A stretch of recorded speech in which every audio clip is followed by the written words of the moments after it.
Carta do apóstolo, Igreja de Filipos 3, verso 20 e 21. Glória a Deus.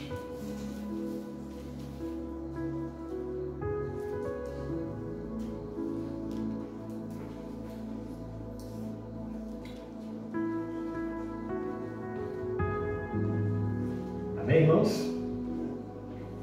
Mas a nossa cidade está nos céus, donde também esperamos o Salvador, o Senhor Jesus Cristo, que transformará o nosso corpo abatido para ser conforme o seu corpo glorioso, segundo o seu eficaz poder de sujeitar também a si todas as coisas. Amém. Podem se sentar. Amados irmãos, Igreja de Jesus Cristo, temos diante de nós um dos textos do Novo Testamento que eu mais gosto de pregar. Com certeza você se lembra de eu ter pregado esse mesmo texto aqui nessa igreja mais de 5 vezes. É um texto que eu amo e eu gosto muito da convicção do apóstolo. Ele fala: a nossa cidade está nos céus. Ele fala com convicção, ele fala com certeza. Filipos, como era uma colônia de Roma, ali a cidade central, a sede de Filipos, era Roma. E Paulo está dizendo assim: mas a nossa cidade, igreja, está nos céus. Nós somos colônia dos céus. Nós somos embaixada de Deus na terra. Mas a nossa cidade, o nosso destino, a nossa morada está lá. Nós não temos cidade aqui. Roma pode ser bonita, pode ser gloriosa, tem os seus templos, tem os seus deuses, mas o nosso Deus está nos céus, a nossa cidade está no céu e a nossa glória também está nos céus. E lá também está o nosso Senhor Jesus Cristo. A palavra Senhor atribuída a Jesus Cristo aqui é um título de glória, de honra, porque o imperador que gostava de ser chamado de Senhor. E para aqueles que não faziam parte da igreja, o Senhor deles estava em Roma. Para aqueles que tinham deuses gregos sobre si, o Senhor deles estava lá na montanha, no Monte Olimpo. Mas nós que cremos no Senhor, dono dos céus e da terra, o nosso Senhor está nos céus. E nós o esperamos, o aguardamos com expectativa para que Ele rompa os céus, abra as nuvens e venha em glória buscar o seu povo, que transformará o nosso corpo abatido para ser conforme o seu corpo glorioso.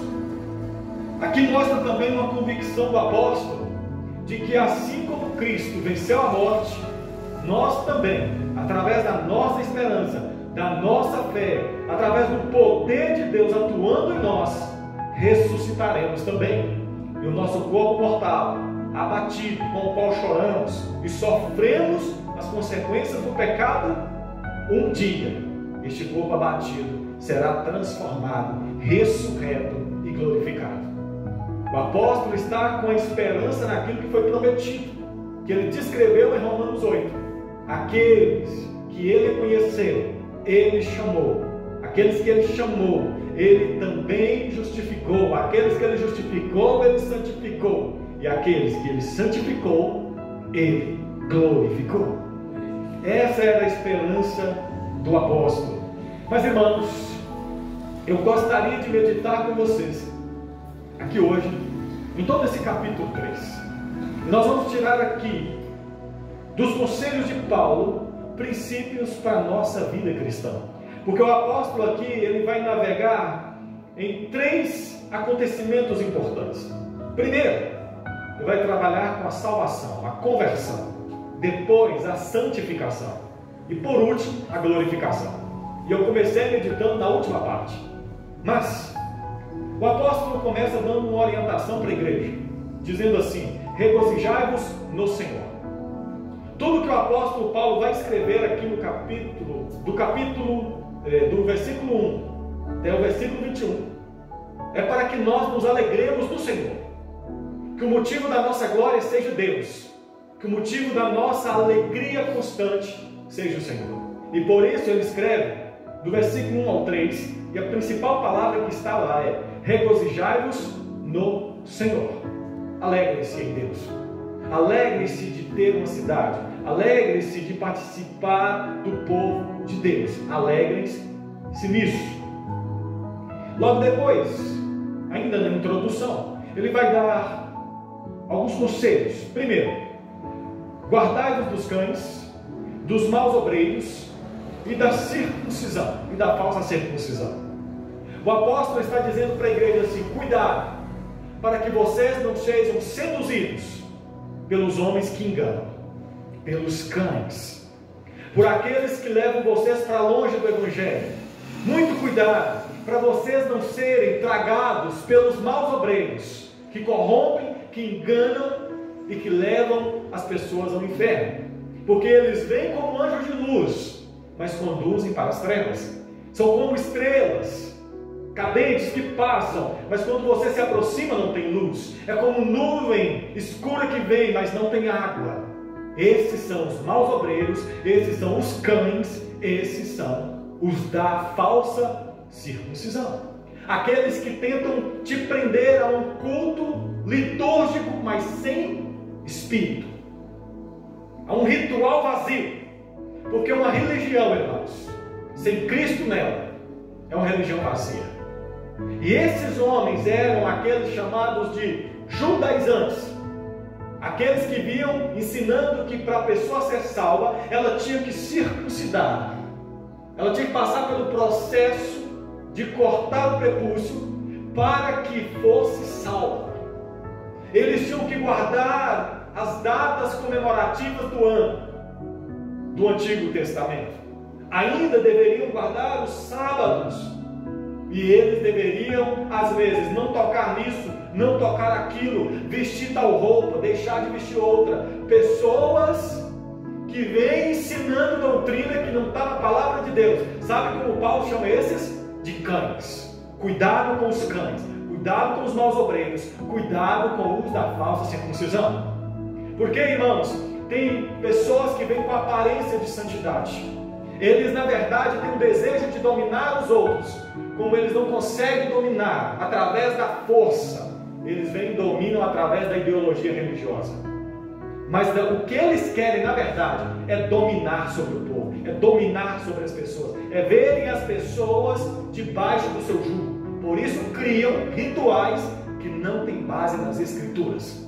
Para uma igreja, você é salvo se você rapar a barba. Para outro, para você ser salvo, você tem que usar a saia até o tornozelo. Para outra, a saia tem que ir até o joelho. Para outra, você tem que usar terno até para tomar banho.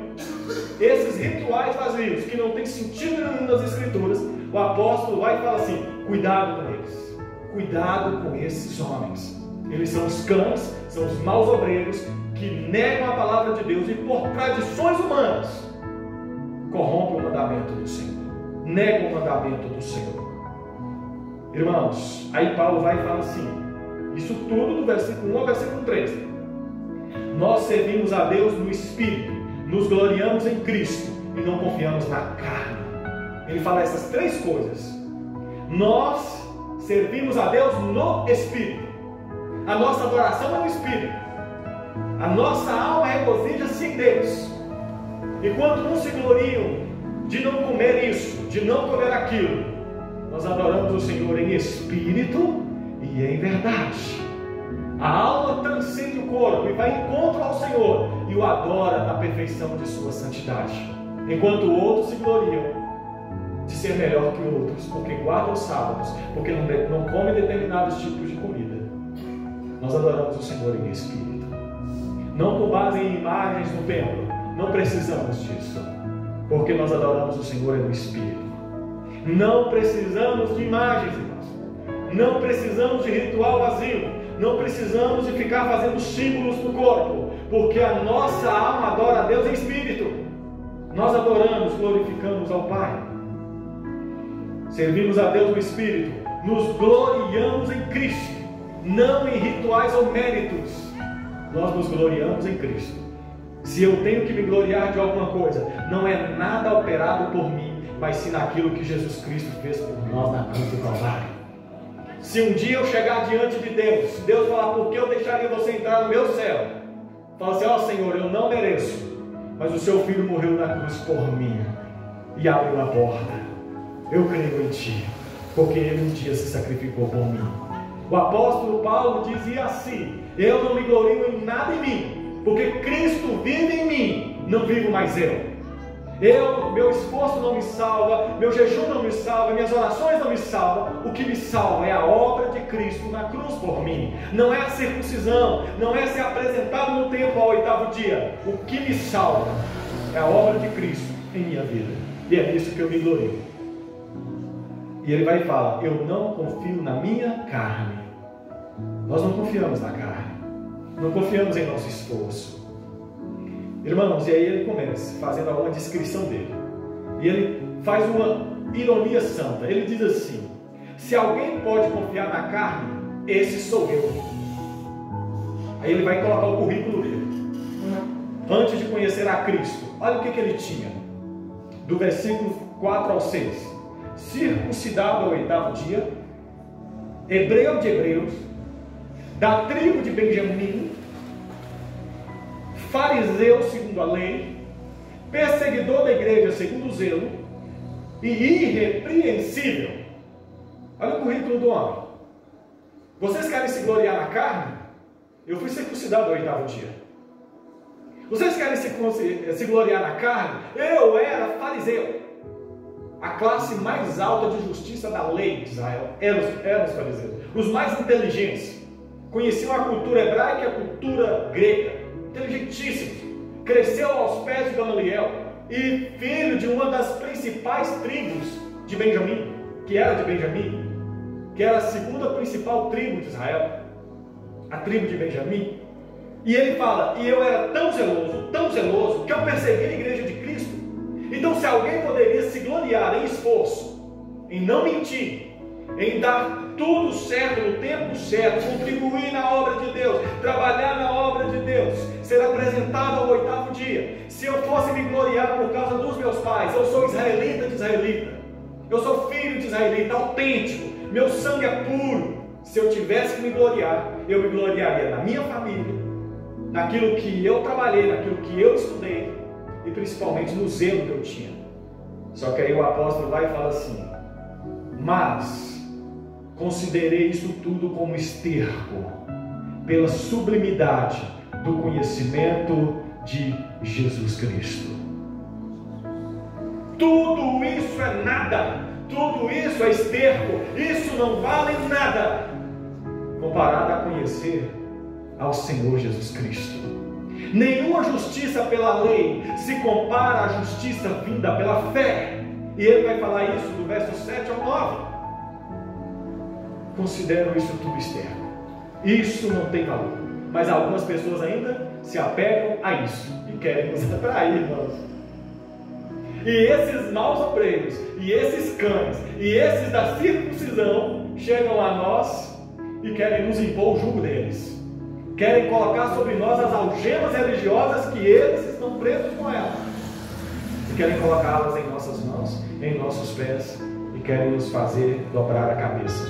Mas glória a Jesus Cristo, glória ao nosso Deus, que toda algema foi quebrada, toda corrente desfeita, porque Ele nos libertou do poder da morte e dessas leis humanas que eles querem nos dominar com ela.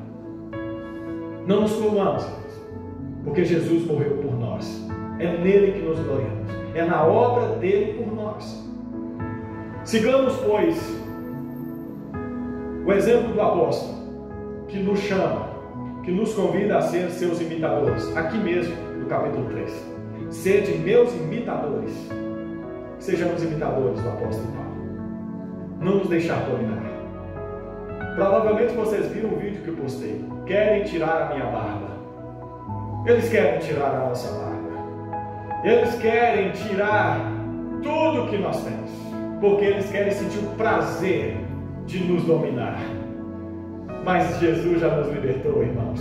E se o Filho nos libertou, verdadeiramente somos livres e ninguém nos escraviza. Ninguém mais nos escraviza com rituais inventados pela cabeça maldita de homens que que servem como cães na obra de Deus, que perseguem o povo de Deus por meio de rituais que não levam a lugar nenhum. E o apóstolo fala assim no versículo 9, 8 e 9, né?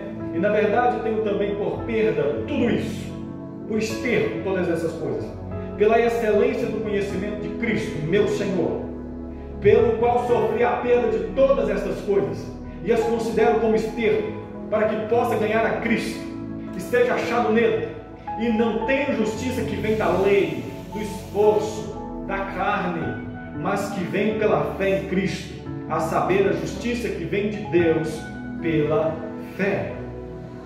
Então nós temos aqui, irmãos, o primeiro processo na trajetória cristã, que é o processo da salvação, que é a conversão. O apóstolo estava totalmente preso antes de conhecer a Cristo.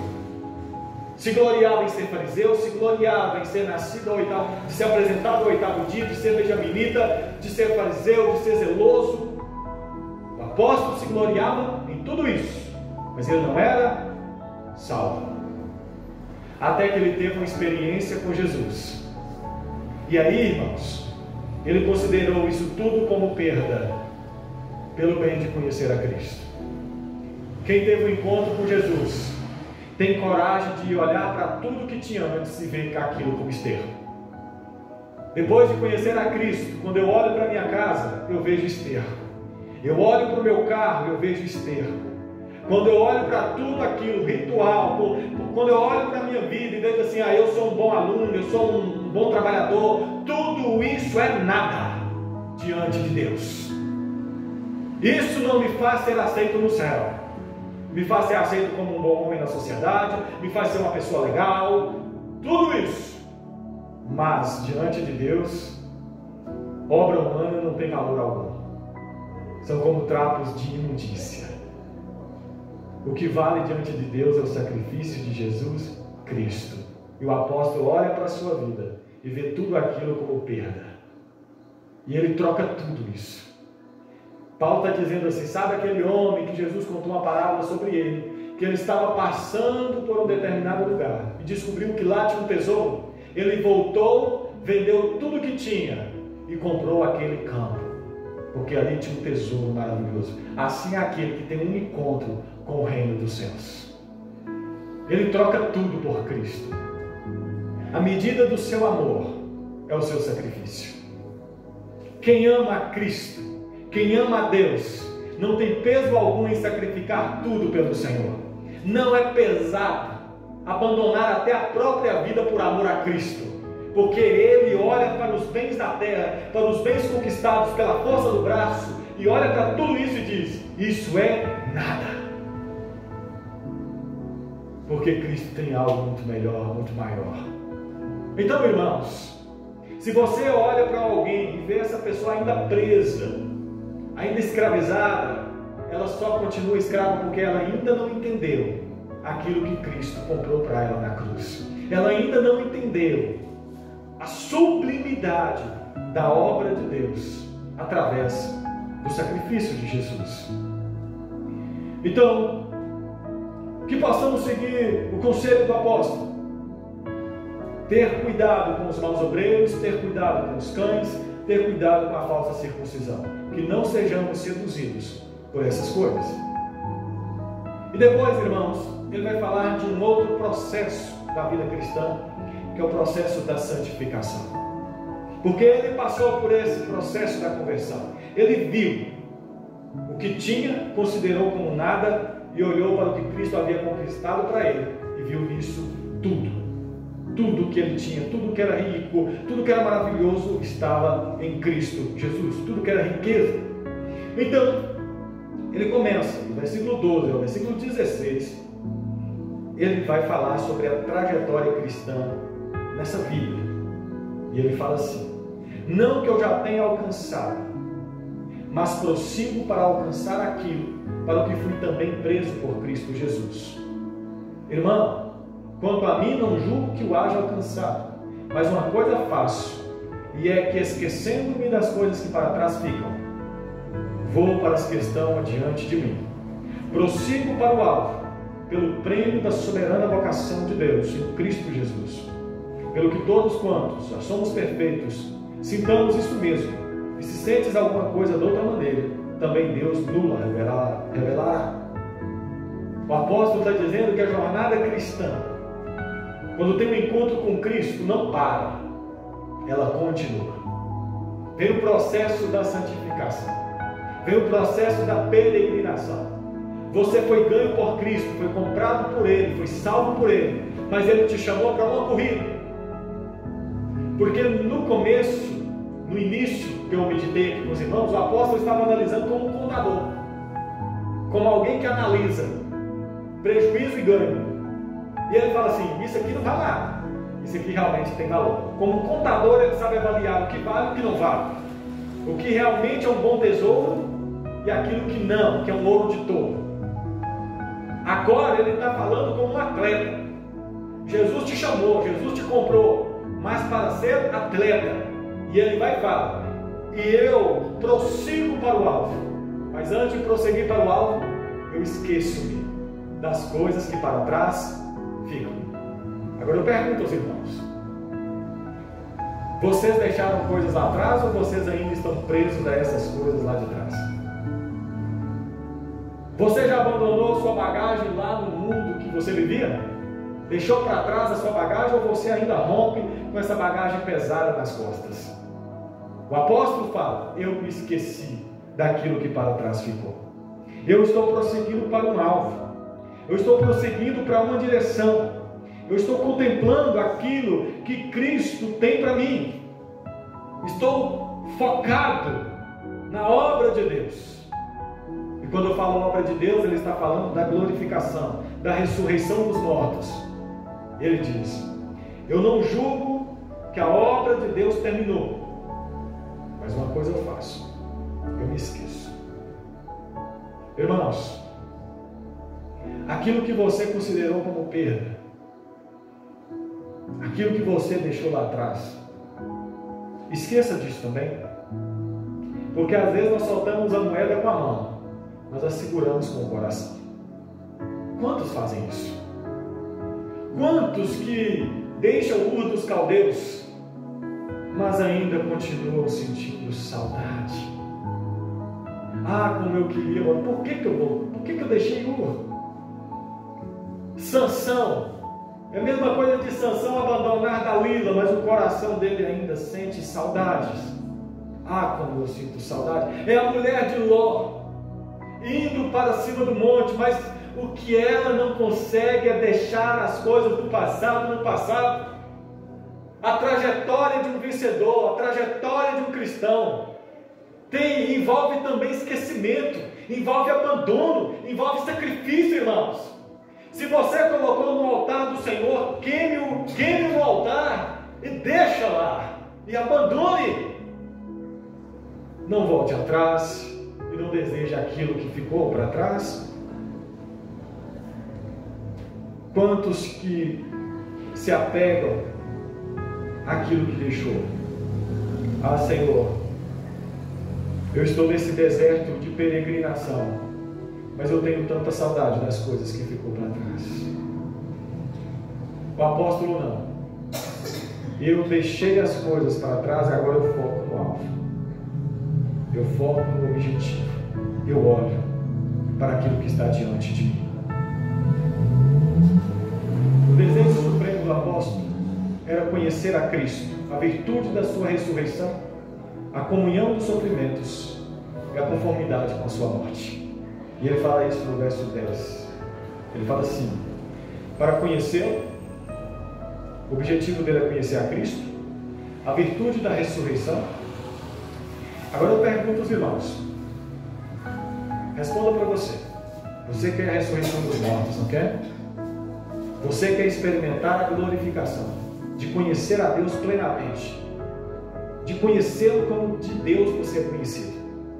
Só que o apóstolo fala assim, e a comunicação das suas aflições, sendo feito conforme a sua morte, para ver se de alguma maneira eu possa chegar à ressurreição dos mortos. Ele está dizendo o seguinte: eu quero a glória, eu quero a ressurreição, mas eu quero as aflições de Cristo em mim e eu quero passar pela morte de Cristo.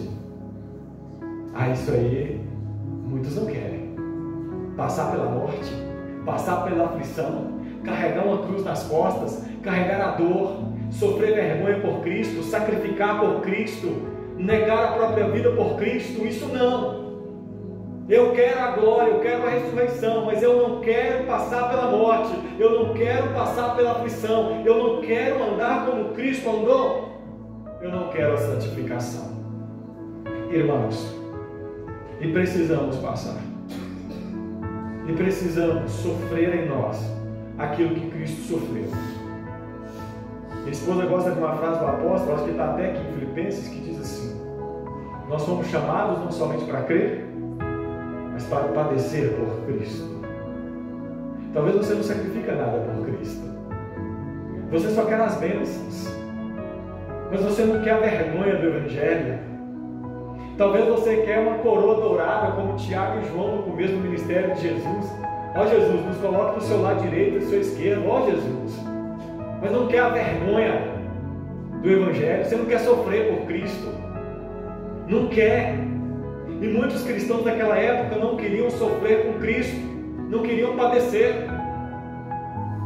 Porque, irmãos, o cristianismo, quando ele nasceu, e nessa época aqui, o cristianismo ele era odiado, porque era uma religião nova.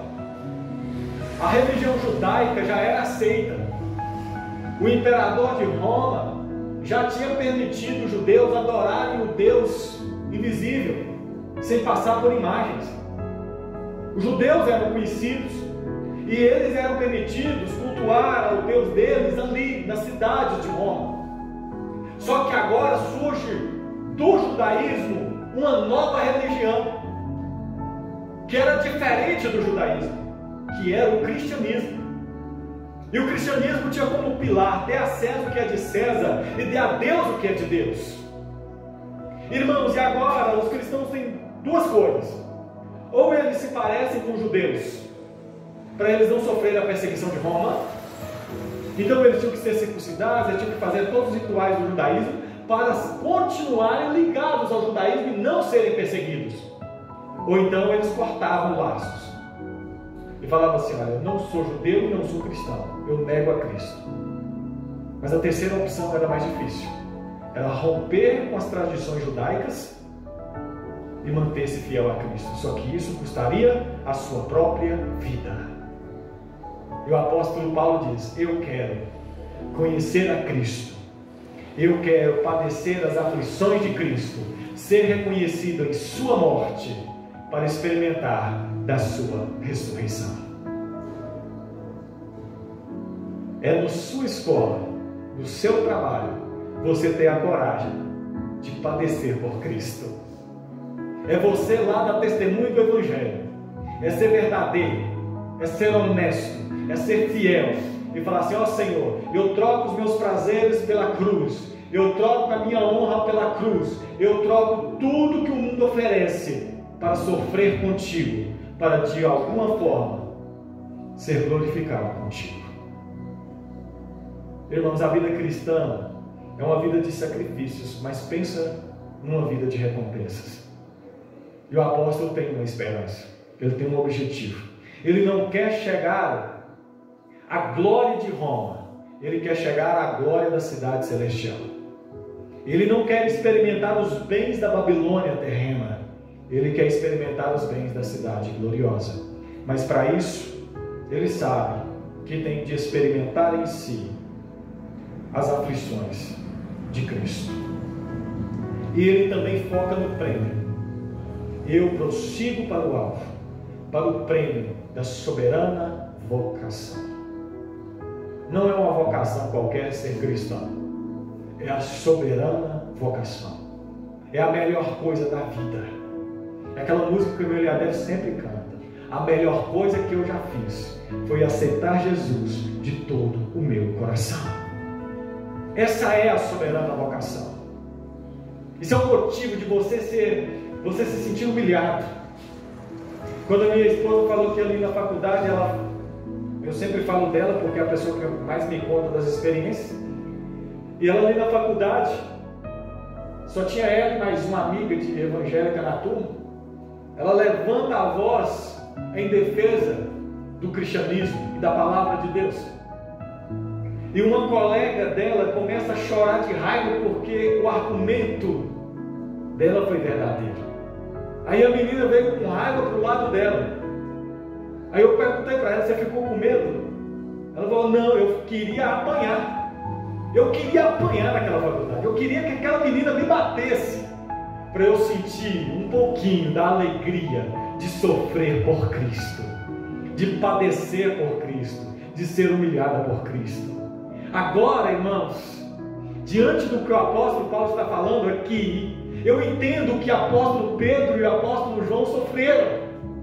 A Bíblia diz que eles foram açoitados pelos sacerdotes, mas eles voltaram alegres, regozijantes, por ter sofrido por Cristo, por terem sofrido por Cristo. E você tem coragem de sofrer por Cristo? O que você tem sofrido? O que você tem padecido? Foi ontem que eu vi um vídeo de 5 cristãos africanos sendo enterrados vivos por amor de Cristo. Aí veio uma máquina e jogou a terra e nos enterrou a todos ali. Aí eu pergunto: o que você tem sofrido por Cristo? O que você tem passado por Cristo? Qual a dificuldade? Muitos enfrentam lutas, falam, enfrentam dificuldades para defender um partido político, para defender um time de futebol, para defender uma placa de igreja. O que você tem sofrido por Cristo? Será que você tem combatido um bom combate? Um bom combate? Todos os outros combates, irmãos, são transitórios, não vale a pena. Mas combater o bom combate do Evangelho traz recompensa eterna.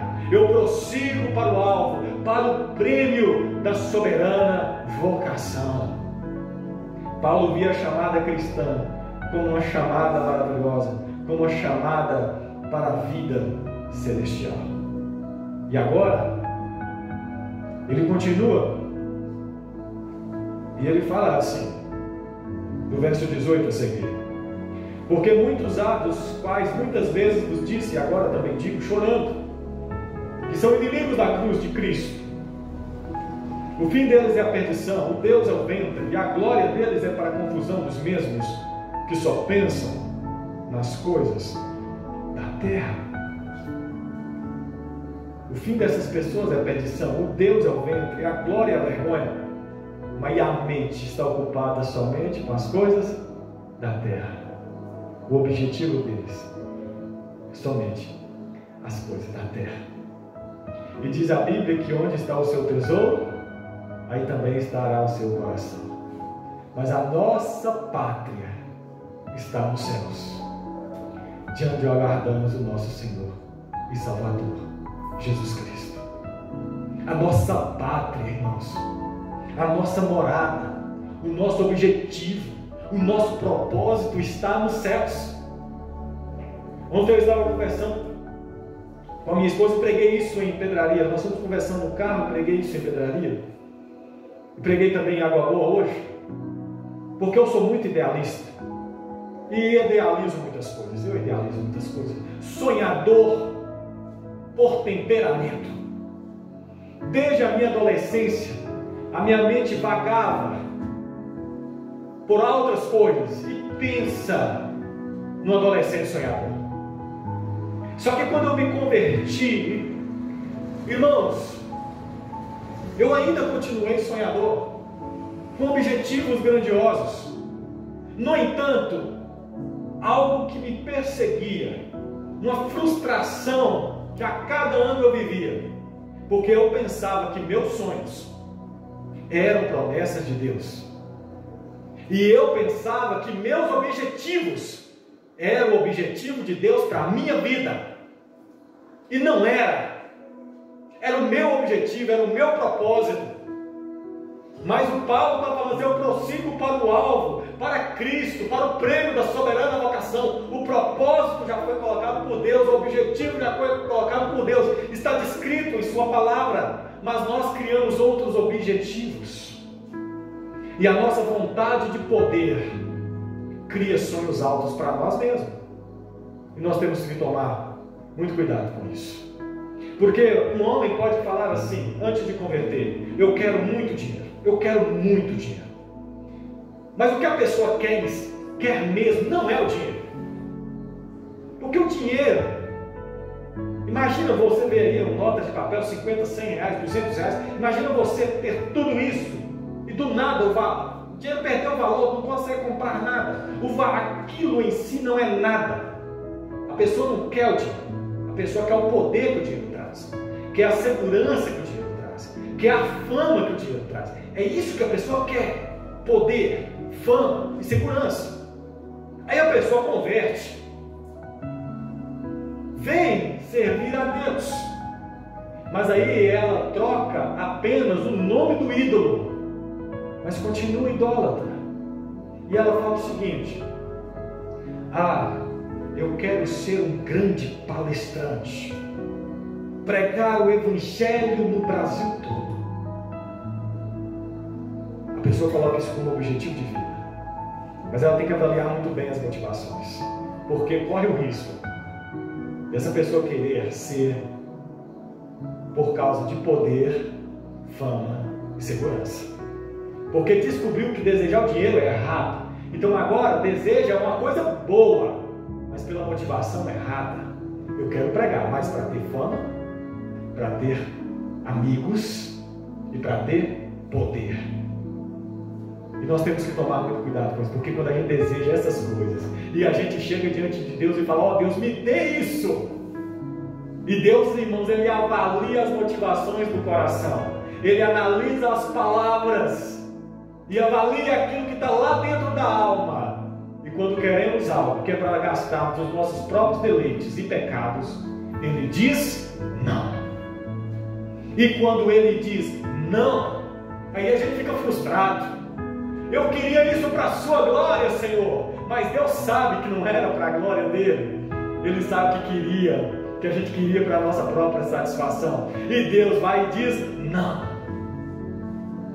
E quando a gente idealiza, irmãos, e o soco da realidade acerta a nossa cara, aí vem o desespero, vem a frustração, porque nós idealizamos um paraíso na terra, ainda queremos as coisas para essa terra, coisas que aparentemente são boas, mas a motivação é totalmente errada. Quando nós deveríamos falar assim: eu quero sofrer com Cristo, quero padecer por Cristo, e eu quero que Cristo seja glorificado, que eu diminua e que Cristo cresça, que eu desapareça e que Ele apareça. Mas quando você falar isso, entenda que sua cabeça pode ser arrancada e colocada numa bandeja. Se Cristo for glorificado, valeu a pena morrer, irmãos, valeu a pena sofrer, valeu a pena padecer, que o seu ego se cale para que Cristo seja glorificado. Que coisa mais difícil, e eu falo que por experiência própria. Um dos versículos do Antigo Testamento mais difícil de viver, dos Salmos, como realidade na nossa vida, é o Salmo de Davi, que diz assim: eu fiz calar a minha alma como criança desmamada. É você olhar para dentro da sua alma e falar assim: minha alma, você já tem a Cristo, pare de desejar, pare de ambicionar, pare, você já tem Cristo, você tem tudo. Deixa Cristo governar a sua vida, governar os seus objetivos, deixa Cristo.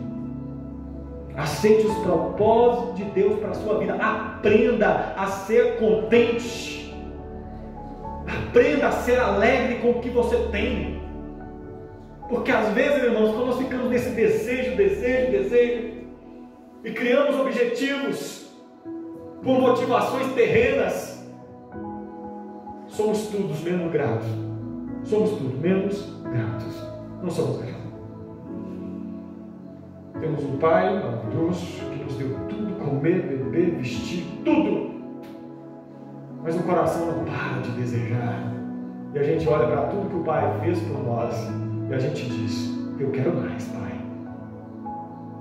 O Senhor não me deu tudo que eu quero mais. Me dê metade da minha herança, que eu quero romper o mundo e eu quero conquistar. Eu quero avançar. E nessa sede e nessa fome, você não consegue agradecer por 5 pães e 2 peixinhos. Você não consegue, porque você quer mais. Deus te deu um carro, mas você não consegue agradecer, porque você quer um outro.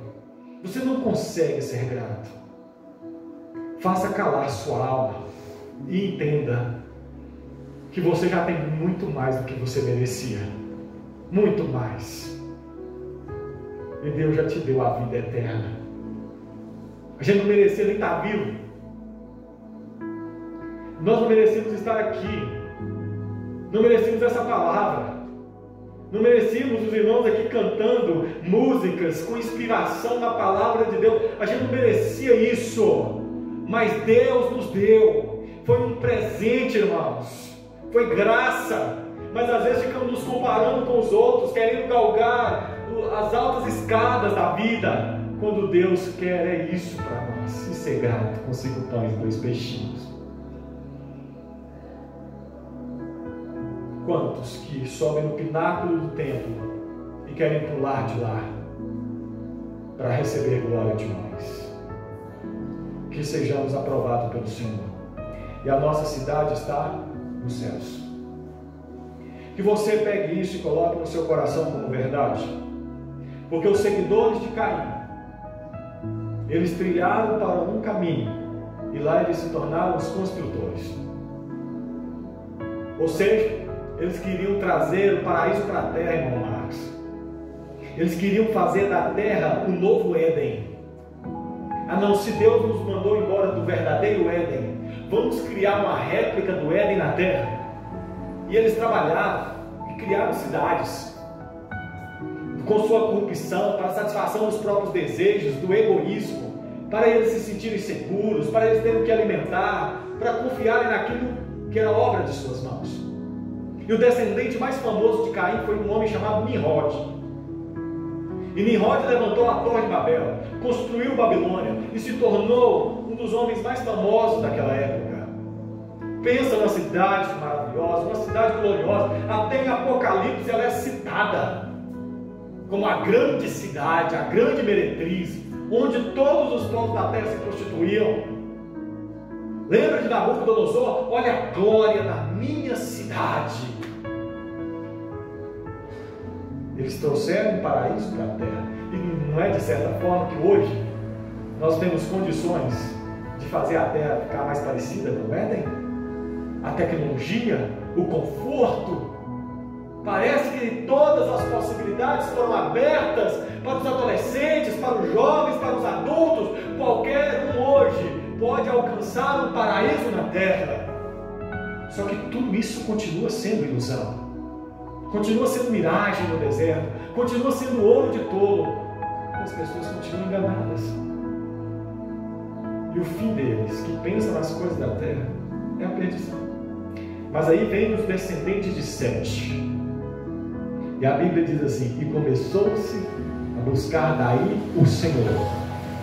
Aí vem a descendência dos peregrinos, daqueles que não querem se estabelecer em Babilônia, daqueles que querem passear na terra, mas andando com Deus, com os pés trilhando as trilhas do mundo, mas com a mente fixada nas coisas eternas. Aí vem os descendentes de Sete, e vem um dos mais famosos, que é Enoque. E Enoque andou com Deus, e o Deus arrebatou-o para si, livrando-o do poder da morte. Aí depois vem outro, Noé. E depois de Noé vem um, que o nome dele ainda hoje é lembrado como um dos mais famosos da história, Abraão. E a Bíblia diz assim: e Deus chamando Abraão, Abraão saiu de Ur dos Caldeus e peregrinou na terra. Ele peregrinou. E Hebreus, narrando a vida de Abraão, faz de uma forma bela em Eliadef. Fala assim: e se ele se lembrasse de onde havia saído, poderia voltar.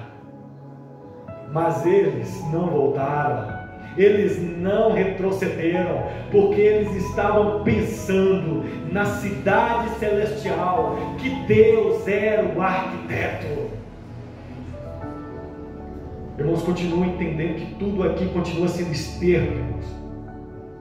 As coisas da terra perecem com a terra, as coisas do mundo morrem com o mundo, mas aqueles que esperam no Senhor permanecem para sempre. Coloque seu objetivo no céu. Ó Deus, faça em mim a sua vontade. Os homens fazem planos, mas a resposta certa vem do Senhor. E eu ainda luto, irmãos, para pegar essa alma e continuar fazendo ela como uma criança desmamada. Oh, minha alma, para de sentir sede.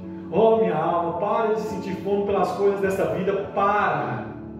Sinta sede do Senhor, sinta fome do Senhor. Diga como Davi: assim como a costa anseia pelas águas, a minha alma tem sede de ti, meu Deus. Oh, Pai, até a andorinha e o pardal encontraram lugar em tua casa. Eu também quero. Eu quero achar lugar na tua presença. Eu quero estar onde o Senhor está. Irmãos, a gente olha para a vida de Abraão e tem uma coisa que é tão difícil fazer. É dizer para Ló, falar assim: Ló, escolhe. Se você for para a direita, eu vou para a esquerda. E se você for para a esquerda, eu vou para a direita. Abraão, para ele falar isso, a fé daquele homem foi uma coisa extraordinária. A amizade com Deus de Abraão foi algo peculiar naquele homem. Porque às vezes, irmãos, a gente não quer isso. A gente olha para a planície, a gente quer derrubar o outro, cegar o outro, para o outro não ver. E Abraão não estava importando se ele estava no deserto, se ele estava num lugar pequeno, se ele estava num lugar grande. Ele estava se importando em Deus estar com ele naquele lugar. Seja no deserto, seja na planície, o que importa é Deus lá. Mas às vezes, nós somos tão diferentes de Abraão. Somos aquele homem que está com a carruagem esperando na porta, para quando a gente sair, a gente montar e trilhar rapidamente até o nosso destino. Somos como aquele homem que, quando deita na cama, olha para toda aquela glória, aquele palácio, aquele ouro, pedras de diamante, uma história construída com cimento, pedras preciosas ali. Uma casa grande, riqueza, mas Deus não estava lá. Mas tinha um outro, que ele olhava para o seu braço e ele não via saúde. Pelo contrário, ele via pele podre. Quando ele olhava para os seus pés, ele não via um calçado caríssimo. Quando ele olhava para o seu cinto, ele não via um cinto da Gucci. Ele não via em seu corpo a túnica de linho fino que aquele outro usava. Mas não é que Deus estava na porta do homem rico com Lázaro? Não é que Deus era a companhia de Lázaro? Não é que Deus era o amparo de Lázaro? Muitos se gloriavam em carros e cavalos, mas Lázaro se gloriava no Senhor. Lázaro não considerava aquilo tudo lucro, pelo contrário, tudo isso é perda. Tudo isso é perda, tendo em vista a glória de conhecer o Senhor. Que possamos, irmãos, ser assim. Nicodemos, ele queria ter uma experiência com Jesus. Ele foi à noite para ter com Jesus. É claro que eu não queria que meus amigos vissem. Eu indo conversar com Jesus, Jesus não tinha uma boa fama. Jesus falou com Nicodemos e depois nós não vemos mais falar de Nicodemos. Nicodemos foi até um encontro com Jesus ali em João 3 e pronto. Mas lá depois, no final de tudo, não é que estava Nicodemos ajudando José de Arimateia a tirar Jesus da cruz? Com aquele ato, Nicodemos está dizendo assim: cansei de ser fariseu. Eu cansei de ser rico por este mundo. Eu cansei de me importar com a opinião dos meus vizinhos. Eu cansei de me importar com a opinião dos meus amigos. Agora eu quero sofrer com Cristo. Porque ao tirar Jesus da cruz, Nicodemos estava se colocando na cruz. Ele estava trilhando o caminho de todo cristão genuíno, transitando pelo caminho da renúncia. Então, irmãos, que você tenha boas expectativas do alto. Conhecer a Cristo, amar a Cristo, sofrer por Cristo e ressuscitar dos mortos. Então, resumindo, nós meditamos aqui hoje que aquele que tem uma experiência com Deus, ele rompe com o passado e agora ele tem um novo alvo, que é conhecer a Cristo. O seu compromisso é viver como um atleta, viver ali nas 4 linhas do Evangelho, seguindo a Cristo e andando com Cristo. E o que o cristão genuíno mais tem é uma esperança na cidade que virá, na glória do Senhor, que em breve nós vamos encontrar. E Ele vai nos transformar, e Ele vai nos recompensar, em nome de Jesus Cristo. Amém, irmãos? Cuidado com os cães, cuidado com os maus obreiros, cuidado com a falsa circuncisão. Vamos adorar a Deus com mais um hino. E depois, irmãos, saindo daqui, leve com você a esperança da glória eterna. Considere tudo como perda. Ainda que Deus coloque o Isaac em suas mãos, ô glória, dê graças a Deus pelo Isaac. Mas não ame Isaac mais do que o Senhor. A Bíblia diz que Ló assentava-se na porta de Sodoma, ou seja, ele era um juiz em Sodoma, irmão Marcos. Ele era um homem importante, mas ele considerou aquele posto como perda, pela glória de ser salvo. O apóstolo Paulo, ele era um homem importante, mas ele considerou aquilo tudo como perda, pela glória de conhecer a Cristo. Que possamos sentir o mesmo, que possamos ser imitadores do apóstolo, seguir a Cristo, sacrificar tudo por Cristo, viver por Ele, morrer por Ele e ressuscitar com Ele, para a glória do Senhor. Com muita alegria, nós vamos cantar este hino.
pensar nas coisas lá de cima.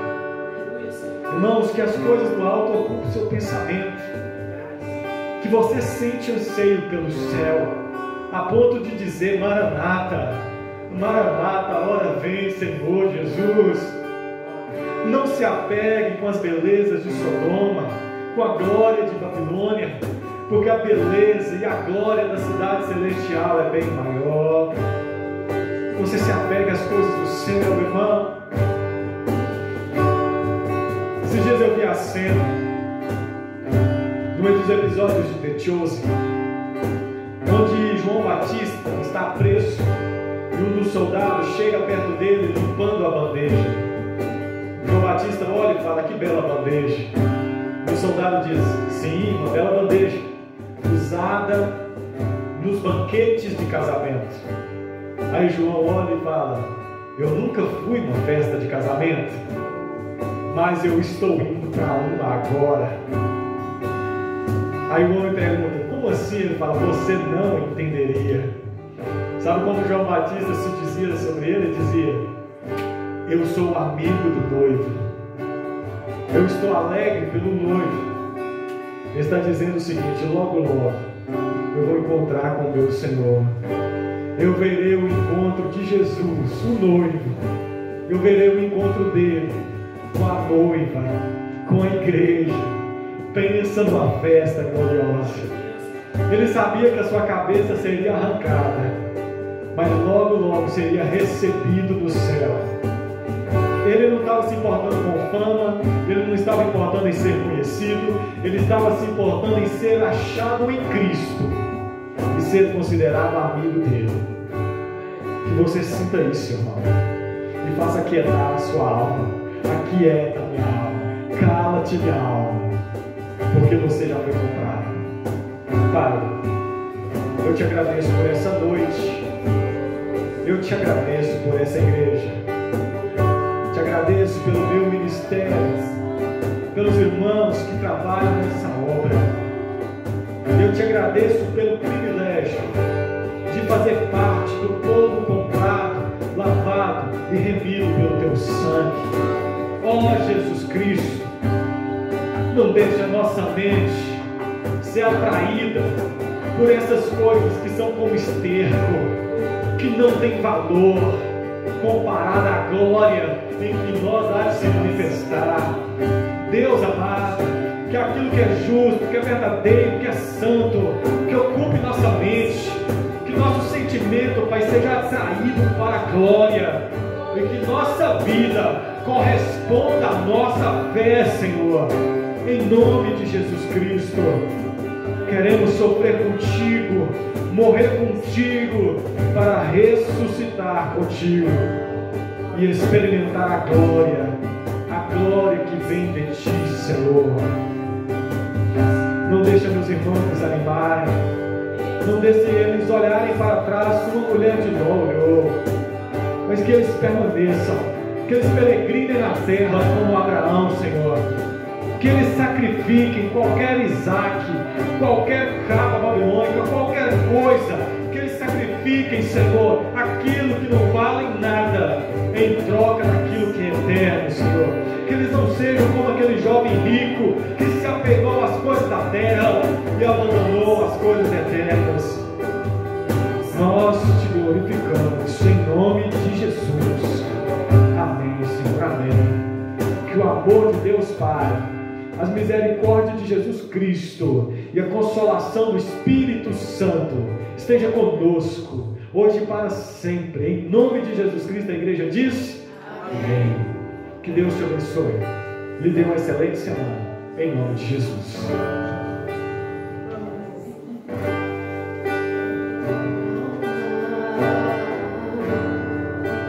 Faz meu coração ouvir tua voz.